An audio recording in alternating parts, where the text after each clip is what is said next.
fakandesona ny karavasy akandriny fantsy moraly abarahato kome tsy afaly fananarana raha tô tsy asaona metaly atsipy foana tsy mifidy ora sy fotoana fa mitoy ny ady raha mbola misy olon-dratsy eo anoloana ajejona mpiarabely lasa lotona ka tiany karavasy akandrina enona indrefa ihany elano misalotra ny anarany tsy hainy lara ofina re tantara no ifarana ka zao raha fetina no avy teny zao ny olo marina tsy very fa migioka ny sona tao manatsafidy ny olona fa tsy voatery ifampitandroka madosaina no mena fa tsy tandroka etre suprême fa tsy mitovy amin'ny olo tanam-polo miampisaina de fa ampy apahony tsy toetra mandraky sainy titiny pesandra asa mamboly fa valy fa ray misady motomandry tsarovy atao voakandrina ny teny fahakola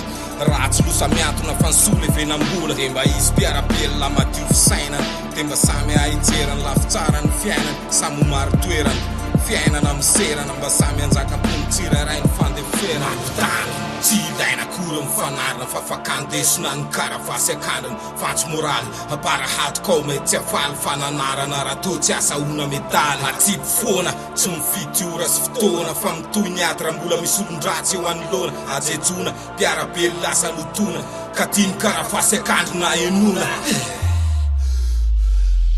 mivavaka amina haritry horavany forme anisako ny tsara sy zay hitako fanorma mivavaka ny tsirairay mba ho tonga olombany zay anisany mahatonga ny rapo tsy mety hijano kalona ho tsiaro ny mpiarabelona ny finoana ary milasa ny marina ka sarotra enona fa miamanjary na tsy lavorary mitrandraka ny marina nalevina ibaribary karavasy akandrina araky ny teme tsisy blème miato any rariny fa tsy suprême